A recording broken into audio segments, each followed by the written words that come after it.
सारे बर्बाद हो जाएंगे, सबकी घर उजड़ जाएगी, तब एक्शन। पहले क्यों एक्शन नहीं लिया गया? एक्शन तो पहले लेना चाहिए था, क्योंकि रामनवमी जब जिस दिन थी उससे पहले ममता बनर्जी ये अनाउंस कर चुकी थी कि बहुत अच्छे तरीके से मनाया जाएगा, कहीं पे कोई प्रॉब्लम नहीं होगी। फिर ये दंगा क्यों हुआ? लेकिन इसमें तसल्ली देने से नहीं होता है, इसमें एक्शन लेना चाहिए। और ये कैसा एक्शन था जो आज आपने एक्शन लिया, फिर दूसरे ही दिन हुगली में सेम मामला हो गया? ये कैसा राजनीति? ये बहुत गंदी राजनीति चली जा रही है और ये गंदी राजनीति ममता बनर्जी को बंद करनी चाहिए कि जब पूरे बंगाल में हिंदू मुस्लिम करके दंगा हो जाएगा तब आप एक्शन लेंगे।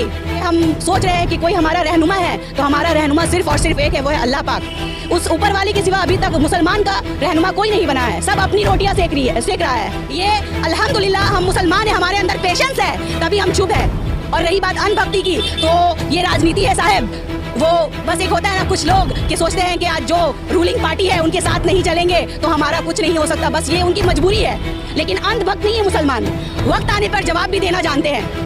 देखिए, बात ऐसी है कि यहाँ जो रामनवमी के दिन में जितनी गंदी राजनीति चली गई है, इसका तो कोई सॉल्यूशन ही नहीं है। क्योंकि 7 पॉइंट में जो हरकत जो वो आतंकवादों ने किया, ठीक है, क्योंकि कोई भी रिलीजन दंगा नहीं चाहता है, लेकिन जो थे वो कौन थे, कहाँ से आए थे, ये आम आदमी से बेहतर जो पॉलिटिकल है ममता बनर्जी जी को पता होगा और मोदी जी को पता होगा। और जिस तरीके से जितनी गंदी हरकतें किया, और यहाँ तक कि पुलिस उन लोगों को लॉकअप किया गया, हाफ एन आवर्स में छोड़ दिया गया और किसी तरह का कोई कंप्लेंट नहीं लिया गया। आखिर ये क्यों? इतनी गंदी राजनीति, इतनी गंदी पॉलिसी क्यों चली जा रही है कलकत्ता में? बंगाल का हालत दिन ब दिन बुरा होता जा रहा है, आखिर क्यों?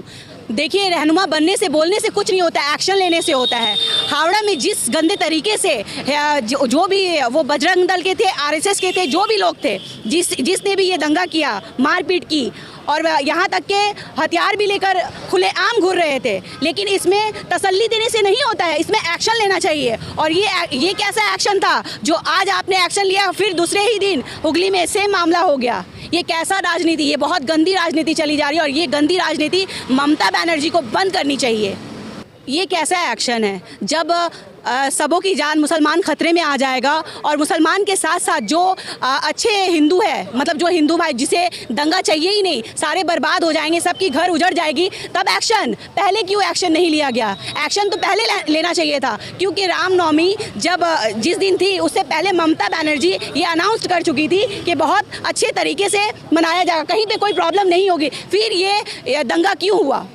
और आखिर ये सवाल ममता बनर्जी से है कि ये जो हो रहा है, ये इतनी जो गंदी राजनीति हो रही है, मुसलमानों के ऊपर जुल्म हो रहा है। यही बोलना चाहूँगी कि बंगाल की जो दीदी है ममता बनर्जी, उनको ये जो फर्स्ट डे हावड़ा में जो मामला क्रिएट हुआ, इतने गंदे तरीके से, यहाँ तक कि मैं तो ये बोलूँगी जो ऐसे क्रिमिनल है वो ना हिंदू में है ना मुस्लिम में है। ये पर्सनली इन लोगों को हायर किया गया है जो इस तरीके से गंदगी फैलाए, और इसका पूरा का पूरा जो मास्टरमाइंड सजाया गया, ये बहुत गंदी राजनीति चली जा रही है जो सिर्फ और सिर्फ ममता बनर्जी और बीजेपी मिलके कर रही है। क्योंकि बंगाल में अगर इलेक्शन होगी तो दीदी को फ़ायदा होगा, और अगर पूरे इंडिया में इलेक्शन होती है तो प्रधानमंत्री को, बीजेपी को फ़ायदा होगा। तो यही गंदी राजनीति चली जा रही है जिससे सिर्फ और सिर्फ आम इंसान परेशान हो रहे हैं। और मैं तो ये बोलना चाहूँगी कि सब कहते हैं कि ममता जी जो है, ममता दी मुसलमानों के लिए, मुसलमानों के हित में काम कर। मैं तो बोलूँगी ये सरासर सब, जैसे कि हिंदू को बोला जा रहा, टारगेट किया जा रहा, अंधभक्त है,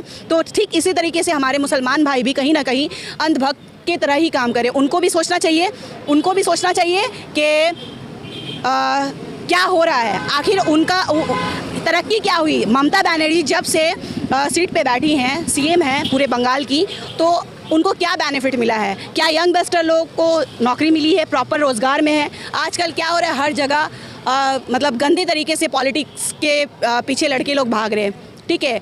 जिसके पास काम नहीं है, धाम नहीं है, वो काउंसलर लोग के पीछे झंडा लेकर है। सबका फ्यूचर बैंड हो चुका है, लेकिन फिर भी ये लोग ना ही सोच रहे हैं ना ही समझ रहे हैं। एक ही धुन सवार है, अब ममता दीदी जिंदाबाद। लेकिन मैं आप लोगों से यही कहना चाहती हूँ, आप लोगों के चैनल के माध्यम से, आज जो भी हो रहा है पूरे हिंदुस्तान में, सिर्फ अकेली कांग्रेस ऐसी पार्टी है जो मुद्दे पे बात कर रही है, और सिर्फ एक कौम को टारगेट नहीं किया है, किसी एक रिलीजन के बारे में नहीं सोच रहे, वो पूरे हिंदुस्तान के, वो हर व्यक्ति के बारे में सोच रहे हैं जो पीड़ित है रोज़गार से, जो पीड़ित है आपकी मतलब दंगा फसाद से। बहुत सारी चीज़ें हो रही है जिसको लेके कांग्रेस बात करी। राहुल गांधी जी ने जो भी स्टेप उठाया है वो सबके हित में है। कोई रिलीजन को टारगेट नहीं किया है। नहीं, ऐसी बात नहीं है। राहुल जी ने हर मुद्दे पे आवाज़ उठाया है, ठीक है। ये जो बंगाल में ये जो गंदी राजनीति चली जा रही है, जो अभी लास्ट टाइम जो रामनवमी में जो दंगा फसाद हुआ हुगली में, हावड़ा में, 7 पॉइंट में, तो राहुल गांधी जी का ये मकसद है कि अमन की वो बात कर रहे हैं और इस मुद्दे पे भी बात कर रही है। और ये पूरे हिंदुस्तान को पता है ये जो गंदी राजनीति बंगाल में चली जा रही है, ये ममता बनर्जी और मोदी ये दोनों मिलकर ये राजनीति चल रहे हैं। तो राहुल जी जो है वो राहुल सर का तो मतलब मैं जितनी भी तारीफ़ करूँ कम है, क्योंकि पूरे हिंदुस्तान के लिए जो आवाज़ उन्होंने उठाई है अभी तक उनके जैसा गलत हो गया भाई कि आपके पास एसबी है, सारी प्रोटेक्शन आपके पास है, तो आपने इसको आगे बढ़ने क्यों दिया? पहला मुद्दा तो यही है कि जब पूरे बंगाल में हिंदू मुस्लिम करके दंगा हो जाएगा तब आप एक्शन लेंगे, तब आप आगे आएंगी। सिर्फ बोलने से नहीं होता है, करने से होता है। तो ममता बनर्जी को ये बंगाल को अगर सेव करना है तो वो गंदी राजनीति छोड़े और सही से जो प्रोटेक्शन है वो दे, वो सबके लिए ज़रूरी है। देखिए, मुसलमान का रहनुमा अभी तक कोई नहीं हुआ है। ये जो हम लोग बेफिक्री होकर है ना कि हम सोच रहे हैं कि कोई हमारा रहनुमा है, तो हमारा रहनुमा सिर्फ़ और सिर्फ एक है, वो है अल्लाह पाक। उस ऊपर वाले के सिवा अभी तक मुसलमान का रहनुमा कोई नहीं बना है, सब अपनी रोटियां सेक रहा है, ठीक है। तो हमें जागना पड़ेगा। हम सोए हुए और हम चाह रहे हैं कि कोई है, चाहे वो ममता बनर्जी हो या कोई और भी लीडर हो, हम लोग सोच रहे हैं कि वो लोग हमारे लिए कोई नहीं है। इसके लिए हमें खुद लड़ना पड़ेगा, अपनी हक की बातें करनी होगी। जितना घोटाला हो रहा है, आज तक किसी लीडर ने अडानी के खिलाफ कोई आवाज़ नहीं उठाई, और जिसने आवाज़ उठाया राहुल गांधी जी ने, तो उनकी आवाज़ को दबाने के लिए उनको डिस्क्वालीफाई कर दिया गया, ठीक है। उनकी सांसद छीन गई, 2 साल का पनिशमेंट मिल गया, सज़ा मिल गया उनको। तो वो किसके लिए लड़ रहे हैं? वो पूरे हिंदुस्तान के लिए लड़ रहे हैं, और हिंदुस्तान में बंगाल भी शामिल है, ठीक है। तो देखिए, वो क्या कंप्लेन है, ये तो क्या सच है और क्या गलत, ये आप प्रूफ करें। जैसे कि राहुल गांधी जी ने जो मुद्दा उठाया है 20,000 करोड़ का अडानी के शेल्स कंपनी में जो आई है, वो कहाँ से आई, किसका पैसा है और किस लिए आया है, इसका जवाब मोदी सरकार के पास नहीं है। मोदी जी इसमें चर्चा ही करना नहीं चाहते, जिसकी वजह से, इस मुद्दे को उठाने की वजह से आज उनको इतना बड़ा मतलब नाजायज़, जिसको पूरे तरीके से इल्लीगल बोला गया, जो 2 साल की सज़ा मिली, उनको डिस्क्वालीफाई किया गया। तो ये सिर्फ और सिर्फ राहुल गांधी जी है जो आज पूरे हिंदुस्तान की आवाज़ बन के अपनी, जो आज हम लोग परेशान हैं, वो कोई भी सिर्फ अंधभक्त को आप साइड कर दीजिए।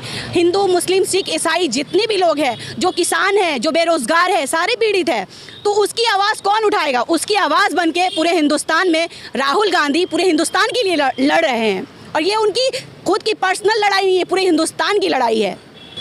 नहीं, अस्तगफिरुल्लाह, ये बात आपने बहुत मैं तो बोलूँगी गलत है कि अल्लाह से कंपेयर किसी का नहीं है। हमारे जितने भी मुस्लिम भाई बहन हैं, जितने भी हैं, सबका ईमान बहुत मजबूत है, और वो अपनी ईमान के लिए, और आज जो इतनी गंदी राजनीति बंगाल में हो रही है, इतना दंगा हो रहा है, ये अल्हम्दुलिल्लाह हम मुसलमान हैं, हमारे अंदर पेशेंस है, तभी हम चुप हैं। और रही बात अनभक्ति की, तो ये राजनीति है साहब, वो बस एक होता है ना, कुछ लोग कि सोचते हैं कि आज जो रूलिंग पार्टी है उनके साथ नहीं चलेंगे तो हमारा कुछ नहीं हो सकता, बस ये उनकी मजबूरी है। लेकिन अंधभक्त नहीं है मुसलमान, वक्त आने पर जवाब भी देना जानते हैं। मुसलमान अपनी पार्टी क्यों बनाए? एक बात मैं छोटी से, हम हिंदुस्तान में रहते हैं, जो हिंदुस्तान के हित में बात होगी, जो भी पार्टी, वो कोई भी पार्टी हो, अगर हिंदुस्तान की हक की लड़ाई जो पार्टी लड़ेगी, पूरा मुसलमान उसके साथ है। मुसलमान के साथ साथ वो हर हिंदू, वो हर मुस्लिम, वो ईसाई, सिख, सारे इकट्ठे होकर हम लड़ेंगे। देखिए, ये जो कमेंट पास करते हैं ना, ये वही लोग हैं, ये मेरे हिंदू भाई या क्रिश्चियन भाई या ईसाई भाई नहीं है, ये वो लोग हैं जो धर्म के नाम पे अपनी रोटी सेक रहे हैं, और ये गंदी जो आवाज़ उठा रही है, जो टिप्पणी कर रहे हैं, ये उनकी अपनी, ये जो है बिके हुए जो होते हैं ना, जो पैसे लेकर बातें करते हैं, ये वो है, वो गद्दार है हिंदुस्तान के हित में। वो वही रियल आतंकवाद है कि उन्होंने जो कन्याकुमारी से कश्मीर तक की जो अपनी यात्रा की है, वो बहुत, आज तक मुझे एक सवाल मेरा भी है कि कोई एक लीडर बता दीजिए जो आज तक हिंदुस्तान के लिए गांधी जी के बाद कोई चला है, या कोई किसी हक के लिए लड़ाई। राहुल गांधी एक ऐसा आवाज़ है जो पूरे हिंदुस्तान के लिए, वो बंगाल में नहीं है, वो अलग बात, लेकिन बंगाल में भी भारत जोड़ो यात्रा हुई है, वो नहीं कर पाए, लेकिन उनके जो कार्यकर्ता है उन्होंने अपनी किरदार निभाई है यहाँ पे। और आने वाले कल में राहुल गांधी अगर सेकंड यात्रा करते हैं, उस सेकंड यात्रा की भी कुछ संभावना है, अगर होती है तो देखा जाएगा फिर। कि अपने मुसलमान भाइयों से अपील करना चाहूँगी कि आप लोग जिस तरीके से अमन और शांति से काम लेते हुए आए, रमज़ान का महीना है और मैंने जो कुछ भी देखा है वो एक अमन और शांति की निशानी है। तो जैसा कि हमारे दिन में भी लिखा हुआ है कि सब्र से काम लेना चाहिए, तो मैं यही बोलना चाहूँगी कि आप लोग अमन और शांति से काम लें और अल्लाह की ज़ात पे यकीन रखें कि अगर हम सही हैं हमारे हक़ में बात होगी।